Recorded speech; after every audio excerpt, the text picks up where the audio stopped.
Next pattern जिसकी हम बात करेंगे इसका नाम है 0-1 ट्राइंगल। तो ये एक ट्राइंगल है जिसके अंदर आप नोटिस करेंगे तो पैटर्न में सिर्फ जीरोज हैं और सिर्फ वंस है। तो मुझे पहले तो फिगर आउट करना है कि लाइनें कितनी प्रिंट होती हैं, मतलब सेम थिंकिंग रहेगी हमेशा। सबसे पहले देख लूं कि मेरा आउटर लूप कितनी बार रन करेगा, मतलब मुझे कितनी लाइनें प्रिंट करवानी है। 1 2 3 4 5।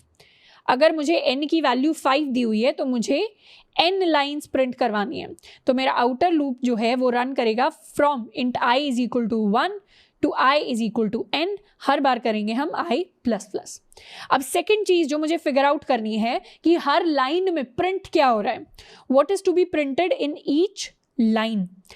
पहली लाइन की अगर मैं बात करूं तो इसमें 1 प्रिंट हो रहा है, दूसरी लाइन की बात करूं तो इसमें 0-1 प्रिंट हो रहा है, तीसरी लाइन में 1-0-1, चौथी लाइन में 0-1-0-1, पांचवी लाइन में 1-0-1-0-1। अब मुझे लग सकता है कि हर बार ये जो वैल्यू है 0s and 1 की ये थोड़ी सी रैंडम हो रही है, पर ये वैल्यू कभी भी रैंडम नहीं होती।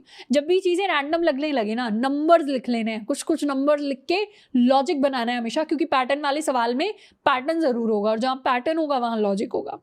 तो सबसे पहले तो अपनी लाइन नंबर 1 के लिए एनालाइज करते हैं। For i is equal to 1, i is equal to 1 में मुझे पता है कि मुझे सिर्फ 1 प्रिंट करना है। उसके बाद अगर मैं देखूं i इज इक्वल टू 2 तो उसमें मुझे 0 और 1 प्रिंट करना है। i इज इक्वल टू 3 में मुझे 1-0-1 प्रिंट करना है। i इज इक्वल टू 4 में मुझे 0-1-0-1 प्रिंट करना है। And similarly i is equal to 5 में मुझे 1-0-1-0-1 प्रिंट करना है। मैं क्या करूंगी, अपने इस पूरे के पूरे पैटर्न को एक बार मैट्रिक्स फॉर्म में हल्का सा एनालाइज करूंगी। तो मैट्रिक्स फॉर्म के अंदर अगर मैं इसको कन्वर्ट करूं तो ये मेरी रोज हो जाएंगी और ये हो जाएंगे मेरे कॉलम्स। अब लास्ट वाली स्पेसेस तो हमें कभी प्रिंट नहीं करवानी होती, तो ये वाली जो स्पेसेस हैं इन पर हमें ध्यान देने की जरूरत नहीं है। क्यों? क्योंकि शुरू में होती स्पेसेस अगर तो मैं प्रिंट करवाती, लास्ट में यहाँ पर स्पेस प्रिंट करवा कर मैं नेक्स्ट लाइन करूँ या डायरेक्टली नेक्स्ट लाइन करूँ, उससे मेरे कोड को कोई फर्क नहीं पड़ता। तो ये जो मेरी स्पेसेस हैं इन पर मुझे ध्यान नहीं देना। मुझे ध्यान देना है सिर्फ उन डब्बों पर जिसमें या तो मैंने 1 लिखा हुआ है या मैंने 0 लिखा हुआ है। अब इन डब्बों के मैं क्या करूँगी, सेल नंबर लिख लूँगी। मैं बस कोशिश कर रही हूँ लॉजिक बनाने की, अभी मुझे पता नहीं है क्या लॉजिक है, मुझे हर एक पॉसिबल कोशिश करनी है। पहले मैंने रोज नंबर लिख के देखा कि क्या 0 और 1 का वहां पर कोई कनेक्शन हो रहा है लाइन से, तो एज सच कोई कनेक्शन नहीं हो रहा था। अब मैं क्या कर रही हूँ, मैट्रिक्स वाली अप्रोच लगा रही हूँ। यहां पर मेरा जो डब्बा नंबर है दैट इज 1,1, यहां पर मेरा जो सेल नंबर है this is 2,1, this cell number is 2,2, this cell number is 3,1, this is 3,2, this is 3,3, this is 4,1, this is 4,2, this is 4,3, and this one is 4,4. This is 5,1, this is 5,2, 5,3, this is 5,4, and this one is 5,5. तो ये कैसे पता चला मुझे? वही same चीज, यहाँ पर मैं रो देख लूँ, रो कौन सी है, रो है 5th, कॉलम कौन सा है, कॉलम है 5th, तो ये हो जाएगा मेरा सेल नंबर 5,5। कॉलम में कैसे ट्रैक करती थी, कॉलम में ट्रैक करती थी जे की हेल्प से, रो में ट्रैक करती थी आई की हेल्प से। आई है मेरा आउटर लूप का आइटरेटर जिससे मैं अपनी रो ट्रैक करती हूँ, जे है मेरा इनर लूप का आइटरेटर जिससे मैं अपना कॉलम ट्रैक करती हूँ। जैसे जैसे आई बढ़ेगा मतलब मैं रो बढ़ा दिया मैंने, मतलब लाइन बढ़ा दी। जैसे जैसे जे बढ़ेगा मतलब इस लाइन के अंदर मैं हूँ अगर, तो जे में मैं पहले यहाँ पर होंगी, जे इज इक्वल टू 2 के लिए यहाँ होंगी, जे इज इक्वल टू 3 के लिए यहाँ होंगी, जे इज इक्वल टू 4 के लिए यहाँ होंगी, जे इज इक्वल टू 5 के लिए यहाँ होंगी। तो मेरी लाइन में मैं कहाँ पर हूँ ये मेरा इनर लूप डिसाइड करता है, यानी मेरा जे डिसाइड करेगा। तो अगर यहाँ एक स्पेशल चीज में देखूँ तो यहाँ पर लिखा है 1, यहाँ पे भी लिखा है 1, यहाँ पे भी लिखा है 1, यहाँ पे भी लिखा है 1। यहाँ पर अगर मैं अपने रो और कॉलम का सम देखूं तो वो हो जाएगा 2।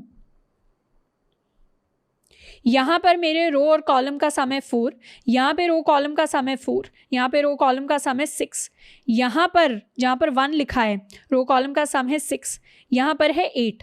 तो एक स्पेशल चीज़ मुझे देखने को मिलेगी कि मैं अगर अपना रो प्लस कॉलम नंबर कर दूं, या इसको मैं कह सकती हूँ अगर मैं अपना i प्लस जे कर दूं तो वो एक इवन नंबर होगा। तो मुझे क्या करना है, मुझे प्रिंट करना है 1। जहां पर भी 1 है वहां पर अगर हम अपना i प्लस जे का सम देखें तो वो हमेशा एक इवन नंबर होने वाला है। और दूसरी चीज मैंने नोटिस की कि जहां पर i प्लस जे का सम ऑड नंबर के बराबर है वहां मुझे प्रिंट करना है 0 को। तो यहां पर 0 प्रिंटेड है तो सम इज 2 + 1 = 3। यहां पर 0 प्रिंटेड है तो सम इज 5 + 4 = 9। यहां पर 0 प्रिंटेड है तो सम इज 5 + 2 = 7। यहां पर 0 प्रिंटेड है तो सम इज 4 + 3 = 7।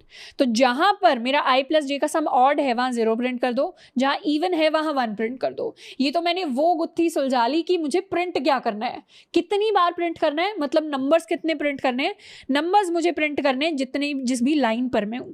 तो मेरा इनर लूप किस तरीके से बनेगा, मेरा इनर लूप इस तरीके से बनेगा कि मुझे पता है इनर लूप के अंदर कॉलम्स होते हैं। कितने कॉलम्स प्रिंट करने हैं मुझे, जितना मेरा रो नंबर है, यानी j = i तक जाएगा j++। कैसे पता, ऐसे पता कि अगर मैं i = 1 पर हूं तो मेरी j की वैल्यू 1 से 1 तक ही जाएगी।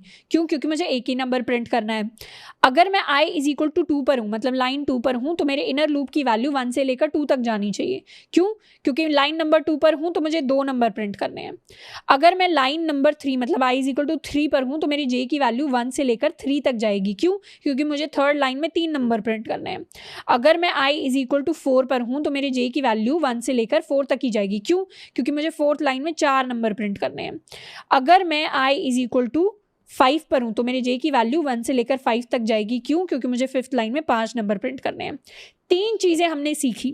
पहली चीज, आउटर लूप मतलब टोटल नंबर ऑफ लाइंस हमारी n के बराबर होनी चाहिए, तो आउटर लूप ऐसा दिखेगा जिसका आइटरेटर i होगा। दूसरी चीज सीखी कि हर लाइन में कितने नंबर प्रिंट करने हैं, जितना लाइन नंबर है उतने मुझे नंबर प्रिंट करने हैं। तो अंदर एक आइटरेटर लगा देते हैं j, जिसकी वैल्यू 1 से लेकर i के इक्वल जाए। तीसरी और सबसे इंपॉर्टेंट चीज जो इस सवाल को सॉल्व करने के लिए मैंने यूज करनी है, वो मैंने ये सीखी कि i + j की वैल्यू अगर इवन है तो मुझे 1 प्रिंट करना है, और i + j की वैल्यू अगर ऑड है तो मुझे 0 प्रिंट करना है। अब इन तीनों चीजों को यूज करके, this is my third thing, इन तीनों चीजों को यूज करके मैं लिखने वाली हूं अपना कोड फॉर दिस 0-1 ट्राइंगल। सबसे पहले तो एक फंक्शन बना लेते हैं, पब्लिक स्टैटिक वॉइड 0-1 ट्राइंगल। इसके अंदर पास मुझे करना है अपना एक इंटीजर n, जो डिसाइड करेगा कितनी लाइंस मुझे प्रिंट करनी है। तो मैं सबसे पहले क्या करूंगी, आउटर लूप लिखूंगी। For int i = 1, i <= n, i++। अब मुझे लिखना है अपना इनर लूप, यानी कितने नंबर्स मुझे प्रिंट करवाने हैं एक सिंगल लाइन के अंदर। तो उसके लिए मैं लिखूंगी इंट j = 1, j <= i, जो लाइन नंबर है उतने ही नंबर्स मुझे प्रिंट करने हैं। उसके बाद i, j वाले अगर मैं सेल पर हूं तो सेल के लिए एनालाइज करूंगी कि वहां 0 प्रिंट होगा या वहां 1 प्रिंट होगा।